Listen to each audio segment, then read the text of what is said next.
Doctor Sreevarma ஆயுள் தரும் ஆயுர்வேதா அறுவை சிகிச்சை இல்லா குணம் ஆயுள் கால நிவாரணம். வாழ்க்கையில் சிலருக்கு போராட்டம் என்பது ஒரு பகுதி, ஆனால் சிலருக்கு வாழ்க்கையே போராட்டம்தான் என்கிற இந்த வரிகள் யாருக்கு பொருந்துகிறதோ இல்லையோ புரட்சியாளர் அம்பேத்கருக்கு பொருந்தும். அம்பேத்கரை தேசிய தலைவராக மக்கள் கொண்டாடி வரும் சூழலில் அரசியல் கட்சியினர் தங்களது வாக்கு வங்கிக்காக சட்ட மேதையை பகடைக்காயாக்கி வருவது கொடுமையிலும் கொடுமை. எப்பேற்பட்ட தலைவர், எப்பேற்பட்ட மேதை என நாம் அம்பேத்கரை புகழ்ந்தாலும் அரசியலில் அவர் படாத துன்பங்களே இல்லை என்பது நிதர்சனமான உண்மை.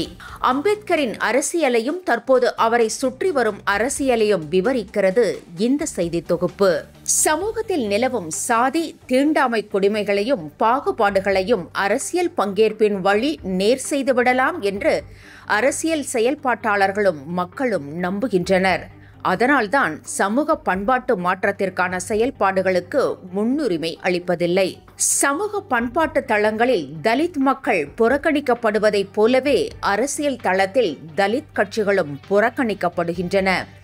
தலித் தலைமையிலான ஒரு அரசியல் கட்சியை எல்லோருக்கும் பொதுவானதாக இச்சமூகம் பார்ப்பதில்லை. ஆனால் தலித் அல்லாதவர்களால் தொடங்கப்படும் கட்சியை எல்லோருக்குமான ஒரு கட்சியாகவே ஏற்கிறது. அம்பேத்கர் 1942 தொடங்கிய அனைத்திந்திய பட்டியல் சாதியினர் கூட்டமைப்பு பொது சமூகத்தில் பெருமளவு தாக்கத்தை ஏற்படுத்த இயலாமல் போனதற்கு இவையெல்லாம் காரணங்கள்.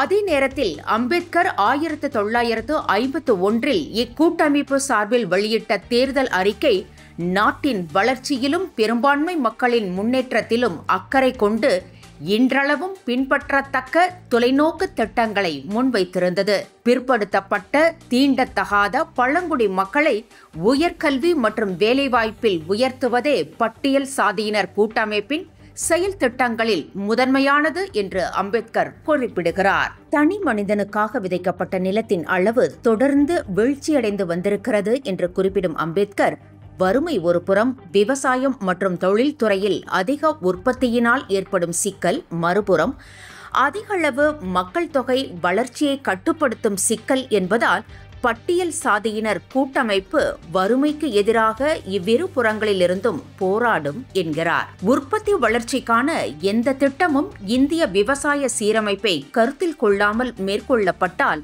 அது ஏமாற்றத்திலேயே முடியும் என்றும் சுட்டிக்காட்டுகிறார்.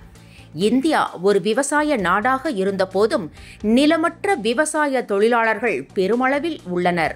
அவர்கள் மிக மோசமான வாழ்க்கை நிலையுடன் நில உடைமையாளர்களால் சுரண்டப்படுகின்றவர்களாகவும் இருக்கின்றனர்.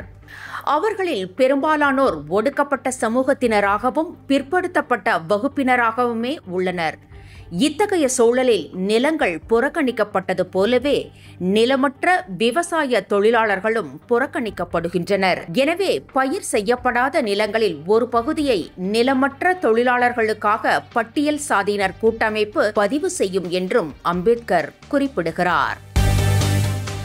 டாக்டர் ஸ்ரீவர்மா ஆயுள் தரும் ஆயுர்வேதா அறுவை சிகிச்சை இல்லா குணம் ஆயுள் கால நிவாரணம்.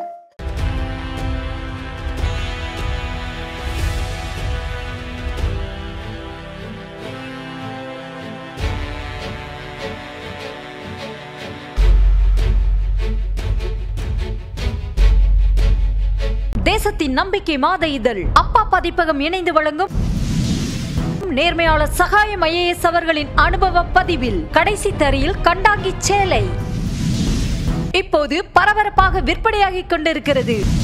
புத்தகத்திற்கு உடனே அழையுங்கள் 701002 9823 9315077173 மற்றும் 8925917667. கடைசி தரியில் கண்டாங்கி சேலை. குறைவா மதிப்பீங்க மிஸ்டர் நிவாஸ். லஞ்சம் தவிர்த்து நெஞ்சம் நிமிர்த்தி வாழ்ற போலீஸ்காரங்க தமிழ்நாடு காவல்துறை.